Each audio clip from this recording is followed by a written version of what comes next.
میں ان برائے نام جمہوری لوگوں سے پوچھنا چاہتا ہوں، خاص کر پیپلز پارٹی سے زیادہ سوال اس لیے ہے کہ آپ نے بھٹو کے نظریے کو سر بازار نیلام کر دیا۔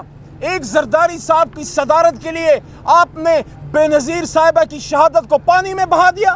فَإِنَّ مَعَ الْعُسْرِ يُسْرًا إِنَّ مَعَ الْعُسْرِ يُسْرًا، ہر تکلیف کے ساتھ آسانی ہوتی ہے، ہر تکلیف کے ساتھ آسانی ہوتی ہے، اللہ کہتے ہیں۔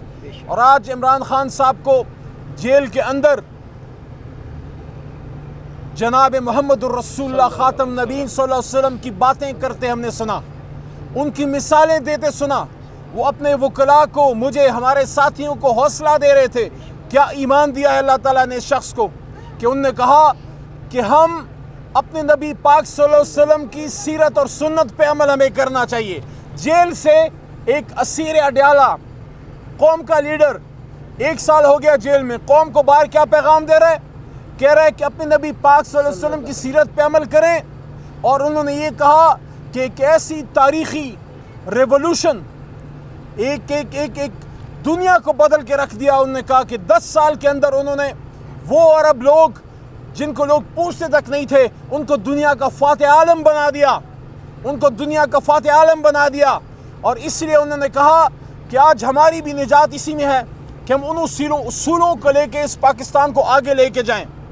تو انشاءاللہ خان صاحب کے حوصلے بلند ہیں، لیکن ظلم عظیم ہے کہ قوم کو اپنے لیڈر سے دور رکھا جا رہا ہے۔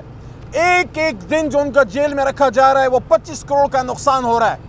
ہم جس طرح کل ہم نے جلسے میں ڈیمانڈ کی، آج بھی یہ بات یہاں پہ اڈیالہ کے باہر ہم کر رہے ہیں۔ عمران خان صاحب نے آج پھر کہا ہے کہ سپریم کورٹ پہ حملہ، پاکستان پہ حملہ ہے۔ اگر قانون کی آڑ میں ججوں کے ٹینیور سے کھیلا جاتا ہے، اگر اپنے ذاتی مقاصد کے لیے ججوں کی تعداد سے کھیلا جاتا ہے، یا سپریم کورٹ کی طاقت کو کم کیا جاتا ہے، اعلیٰ عدلیہ پہ اٹیک کیا جاتا ہے، یہ حملہ ہے پاکستان پہ۔ کیونکہ تمام ادارے بقول عمران خان صاحب، کوئی اب کسی ادارے کی طرف نہیں دیکھ رہا، صرف جوڈیشری کی طرف جو ہے وہ دیکھ رہے ہیں۔ اور جوڈیشری کی حالت یہ ہے کہ حکومت ہاتھ دھو کے ان کے پیچھے پڑ گئی ہے۔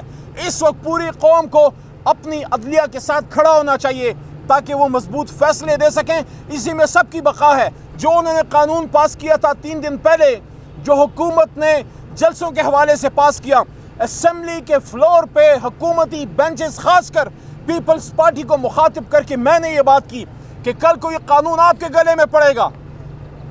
ایسا قانون تو ضیاء صاحب کے زمانے میں بھی نہیں تھا، ضیاء کے مارشلائی دور میں بھی نہیں تھا کہ جلسے پہ آپ 3 سال کی سزا، 10 سال کی سزا، آپ کیا کرنے جا رہے ہیں؟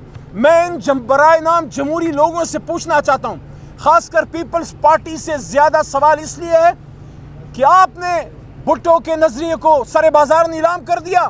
ایک زرداری صاحب کی صدارت کے لیے آپ نے بے نظیر صاحبہ کی شہادت کو پانی میں بہا دیا۔ صدارت کیا چیز ہے؟ کیا پیپلز پارٹی کی یہ جو قربانیاں تھیں، جو کوڑے کھائے تھے، اس لیے کھائے تھے کہ آپ سیاسی ورکرز پہ قانون پاس کریں کہ جلسہ کرو گے تو آپ کو 10 سال سزا دیں گے؟ کوئی خالہ جی کا گھر ہے پاکستان، 10 سال کی سزا دیں گے؟ کیوں دیں گے؟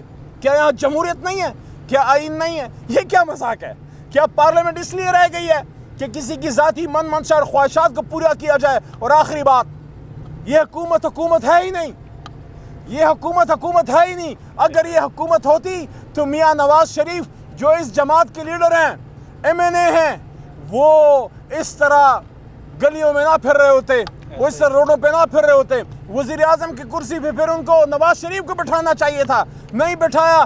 اس کا مطلب ہے کہ دال میں کچھ کالا ہے، بلکہ پوری دال ہی کالی ہے۔ یہ حکومت تو آپ کی ہے ہی نہیں، مانگے تانگے کی آپ کو حکومت ملی ہے۔ اور جس طرح کے آپ فیصلے کر رہے ہیں، ایک ہی حل ہے، ایک ہی حل ہے، سب کان کھول کے سن لیں۔ اس ملک کو چلانا ہے تو پاکستان کے عوام کی بات کو ماننا پڑے گا۔ اور پاکستان کی بات کیا ہے، عوام کی بات کیا ہے؟ ان کا فیصلہ 8 فروری کو آ چکا کہ پاکستانی قوم کو، پاکستان کے عوام کو، پاکستان کے نوجوانوں اور خواتین کو کھیت کھلیانوں میں، کریا ہر جگہ یہ فیصلہ ہو چکا ہے۔ ہمیں پاکستان کے پارلیمان میں اور پاکستان کے وزیر اعظم ہاؤس میں ایک شخص وزیر اعظم کی کرسی پہ چاہیے، اور اس کا نام ہے عمران خان۔